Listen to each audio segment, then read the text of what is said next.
Armu teile ja rahu Jumalalt meie Isalt ja meie Issandalt, Jeesuselt, Kristuselt. Tõuseme hetkeks veel, et kuulda Jumala sõna. Loen jutluse tekstiks täna kirikukalendri 3. teksti, see on 2. Korintuse kiri 8. peatüki algusest 9 salmi. Apostel Paulus ütleb: Vennad, ma tahan teile teatada, mida Jumala arm Makedoonia kogudustes on korda saatnud. Rohked katsumused, millega neid on läbi proovitud, on andnud neile ohtrasti rõõmu ning nende põhjatu vaesus on kasvanud siira headuse rohkeks rikkuseks. Nad on ju andnud oma jõudu mööda. Mina olen tunnistaja, koguni üle oma jõu. Nad ise on vabatahtlikult anunud meilt paljude palvetega, et neil võiks olla osa eesõigusest aidata pühasid. Ja nende annid ületasid kõik meie lootused, sest nad andsid Jumala tahtmise läbi iseendid. Esmalt Issandale ja siis meile.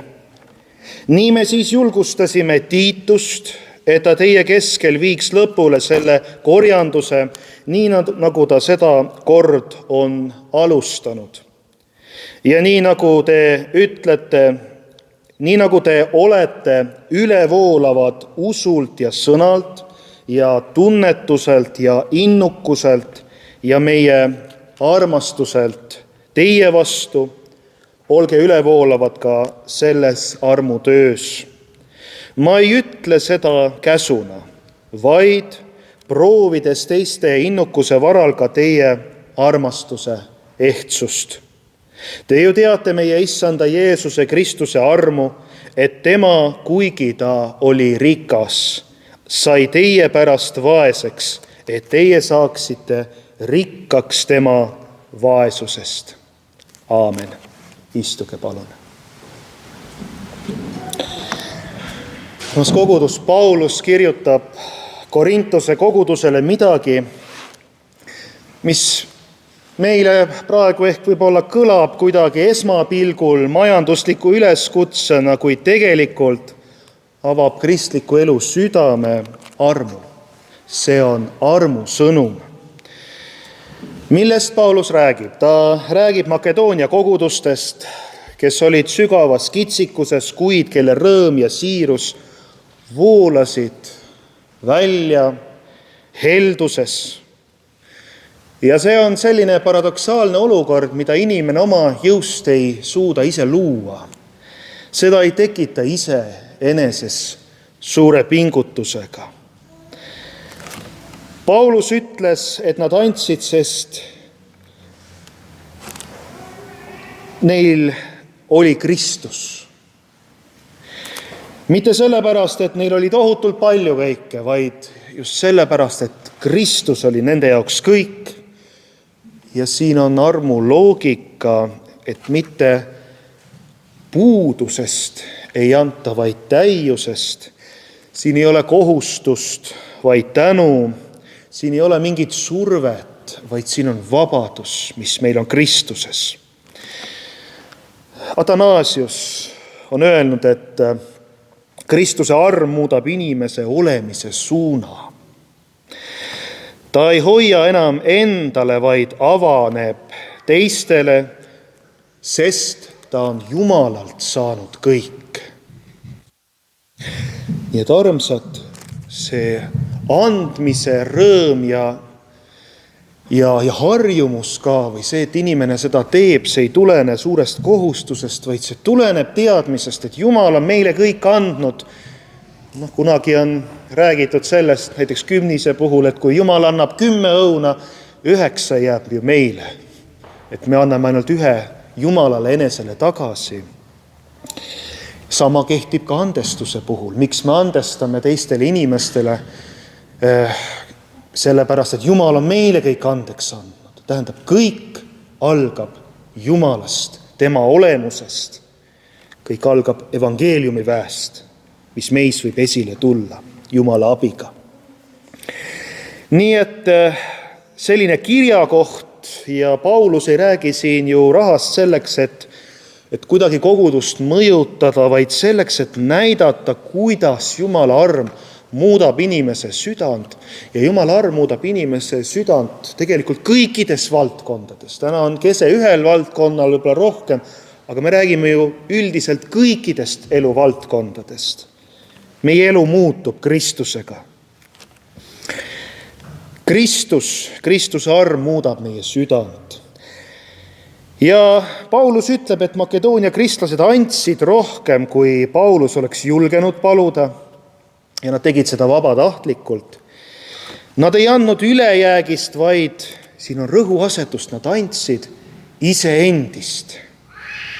Ja see on oluline, Kristuse töömeis ja kristlik heldus, see ei ole mingisugune tehing, vaid see on iseenese kinkimine. See on helduse ja andmise olulisus. Jumal on ennast meie eest andnud ristile ja meie võime ennast anda ligimese heaks, ligimest teenides. See meenutab mulle ühte elulist elupilti ja küllap vanemad on siin ja seal sellist elupilti näinud. Väga igapäevane, ühes peres oli väike tüdruk. Tüdrukul oli sünnipäev ja tüdrukul oli see soov, et ta sai ise ka kingitusi, aga kui tulid külalised tema juurde, et ta tahtis külalistele ka kingitusi teha. Ta tahtis neid, kes tema juurde tulevad, tahtis rõõmustada südames, neile midagi head teha. Selline lapselik siirus, et olla teise jaoks, et midagi head teha teistele. Ja veel kord, ta ei andnud ju sellepärast, et mingi kohustus on, vaid sellepärast, et ta tundis ennast armastatuna. Ja kui inimene tunneb ennast armastatuna, siis see armastus hakkab temast ka väljapoole kiirgama. Ja me tahame armastust ka, et see armastus väljenduks ka teiste vastu. Nii ka selle tüdrukukese puhul. Nii et siin ei ole isegi rõõm sellest, rõhuasetus pole selles, mida ta sai seal sünnipäeval, vaid selles on asi, mida ta võis jagada. Ja nii toimib ka arm. See muudab inimese sisemiselt nii, et jagamine ei ole kaotus. Et jagamine ei ole see, et minu küljest nüüd läheb tükk ära, mul jääb midagi vähemaks ja see hakkab mind kuidagi morjendama väga, vaid vastupidi, et ma saan rõõmsamaks sellest, et ma saan anda ka teistele. Ja armsad, pidagem meeles, me ei kogu ju vara siia maa peale, mida koi ja rooster rikub, vaid meil on privileeg, ma nimetan seda privileegiks, koguda aardeid taevasse. Üleüldse ka, mis puudutab koguduse tööd, kõik, mis koguduses tehakse. Täna oleme kuulnud juba ilusat laulu ja kuuleme veel, ka see on ju suur privileeg olla koguduse keskel, õhata issanda poole, palvetada, et südamed pöörduksid Jeesuse poole ja need annid, mis meil on antud, kellel on antud lauluhääl, kellel on antud võib-olla küpsetamise and, kellel on antud midagi korda teha koguduses ja nii edasi, võib-olla keegi ära kuulata, selline and, olla toeks teistele inimestele ja nii edasi, et see kõik on koguduse keskel üks rõõm ja privileeg, sest et lõpuks see kõik on ju issandale. Ja issand ise ka teeb seda tööd meie kaudu teistele inimestele. Nii et nii toimib arm. See muudab meid sisemiselt nii, et jagamine ei ole kaotus, vaid rõõm. Nüüd Paulus ütleb korintlastele, et nad on rikkad usus, sõnas, teadmises ja armastuses. Ja ta kutsub neid olema rikkad ka helduses. See on kutse kasvada tegelikult Jumala poole. No meenutame siinkohal Johannes Kuldsuud, Tema on öelnud, et heldus ei ole rahasumma, vaid süda. Jumal ei vaata, kui palju inimene annab, vaid kui palju armastust ta paneb sellesse antusse. Paulus ei nõua ju siin ka, vaid esitab üleskutse. Ta ei ütle peate. Üldse kristlik elu ei ole kohustuste elu. Kristlik elu ei ole see, et me peame kohustatult rituaale järgima ja mingeid reeglid kogu aeg järgima, kuigi, olgem ausad, kui me mõistame, milles teatud rituaalid seisnevad ja reeglid, siis me soovime ka neid järgida. Aga lõpuks on kristlik elu vabadus Kristuses. Et me ei tee midagi kohustuse pärast ja jälle peab midagi tegema. Meenutagem kas või kadunud poja lugu, kuidas ütles see poeg, kes oli kogu aeg isaga. Üks poeg noorem reisis vahepeal ära, aga see poeg, kes oli isaga, nimetab oma elu isaga ja tööd orjuseks. Ja ta ei taipanudki ära, mida tähendab tegelikult olla oma isa lähedal, mida tähendab osa saada isa armastusest ja mida tähendab anda oma panus. Kristlase elu ei ole orjuses, vaid kristlase elu on vabaduses. Milles see vabadus seisneb? Vabadus Jumala abiga valitseda oma patu üle esiteks. Vabadus ei ole patule jah ütlemine, aga teiseks vabadus armastada, vabadus teha head, vabadus olla helde, vabadus olla julge selle maailma keskel ja nii edasi. Siin on ka Pauluse üleskutse. Ta ütleb, te võite, mitte peate. See on suur vahe. Kohustus väsitab, aga arm vabastab. Ja selle kõige keskmes on üks lause, mis on nüüd kogu selle teksti süda. Siin on kirjas nõnda, tsiteerin. Te teate meie issanda Jeesuse Kristuse armu, et kuigi ta oli rikas, sai ta teie pärast vaeseks, et teie saaksite tema vaesusest rikkaks. Tsitaadi lõpp. Ja armsad, siin on evangeeliumi tuum. Kristus, mida tegi? Kristus loobus oma kirkusest. Kristus oleks võinud risti peal öelda, et leegionid ingleid võiksid tulla ja teda päästa sealt. Ta ei teinud seda. Tähendab, Kristust ei löödud risti, vaid me mõtleme nii, et Kristus andis iseennast risti lüüa. Ja armsad, kui meie järgneme Kristusele, mida see meie jaoks tähendab? Kas meie oskame kristlastena elada selliselt, et me oskame Kristuse pärast loobuda millestki, mis meile justkui on väga oluline meile isiklikult, aga kui me Jumala sõna valgel näeme, et võib-olla Jumal tahab mingit muudatust meie elus, et võib-olla me peaksime millestki loobuma, vahel on see meie aeg, selles tähenduses, kui palju aega me veedame koos Jumalaga, kui palju aega me pühendume Jumalale, kui palju me siis loeme Jumala sõna, kui palju me siis palvetame ja kui palju me pühendame aega teistele asjadele. Ma ei räägi praegu sellest, et on ka tõsist tööd ja ma tean ja me teame kõik, et inimesed püüavad ka toime tulla. On töid ja ülesandeid, kõik on täiesti arusaadav. Aga see, mida Jeesus on öelnud, otsige esmalt Jumala riiki ja tema õigust, kõike muud antakse teile pealegi. Me peame seda kogu aeg oma elus uuesti ja uuesti meelde tuletama, sest fookus kisub ikkagi laiale teele minema. Aga meilt oodatakse kitsast teed, kitsal teel käimist. Ja see ei ole lihtne tee, aga see koorem on kerge Kristusega, Kristuse abiga. Kristus ise loobus oma kirkusest, et tulla meie vaesusesse. Ja veel kord, mitte ainult majanduslikku vaesusesse, vaid Kristus tuli meie eksistentsiaalsesse vaesusesse. Meie hirmude keskele, meie süü keskele. Ta tuli sinu üksinduse keskele. Ta tuli meie katkiste suhete keskele.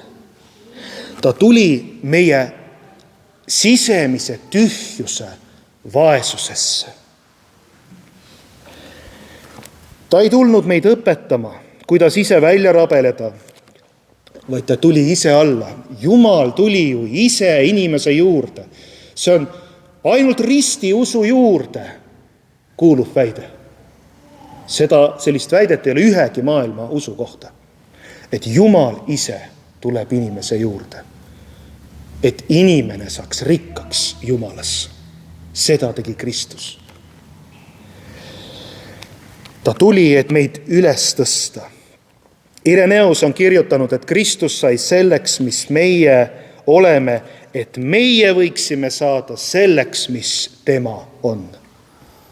Armsad, kas see pole imeline sõnum? Kas see pole kaugem nendest kõikidest eesmärkidest, mis siin maailmas on? Küll me ehitame, küll me korraldame, küll on aiamaad, küll on igasugused igapäevased toimetamised, need on omal kohal. Aga kristlik sõnum on suurem sellest kõigist. Ja ma väidan seda, et tõeline usk, kui me püsime Kristuses, siin peab väga lähedane osadus olema Jumalaga, isiklik suhe ka Jumalaga, et see kannab meid tõesti siis, kui see osadus on olemas, tõesti siis, kui meil kõik need muud asjad ära võetakse. Ja ma näen seda ümberringi, kui palju inimesed kannavad. Kui tervis võetakse ära, väga suur raskus ja ongi, see on suur kannatus. Kui suhted lähevad katki, veel lisandub kannatust. Kui majanduslikult läheb keeruliselt, veel midagi lisaks. Ja siis lisanduvad kõik muud asjad sinna juurde, kuni selleni välja, et kõik tundub halvasti ja üldse ei taha enam midagi teha. Ja ilm on ka veel halb ja nii edasi. Ja inimene tunneb, et mis mõte siis sellel kõigel on? Aga armsad, Kristuse kaljut ei võta meilt keegi ära. Kristuse armastust ei võta meilt mitte keegi. Ei maised väed, ei nähtamatud väed. Mitte keegi ei saa lahutada, nii nagu apostel õpetab, mitte keegi ei saa lahutada meid Kristuse armastusest. Ja kui sul see vundament on, siis sa ei kõigu. Sinu maja ei ole ehitatud liivale, nagu oli tähendamissõna rumalast mehest, vaid tark mees ehitas kaljule.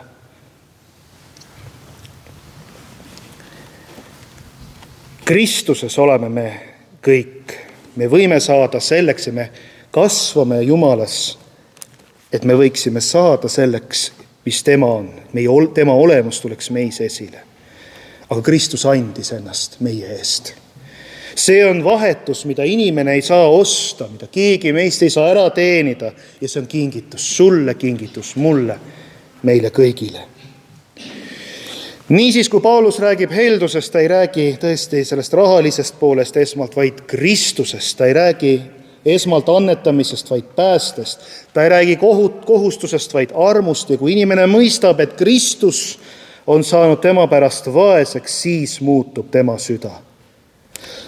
Ta ei pea enam hoidma kõike enda käes, sest ta teab, et Jumal hoiab teda.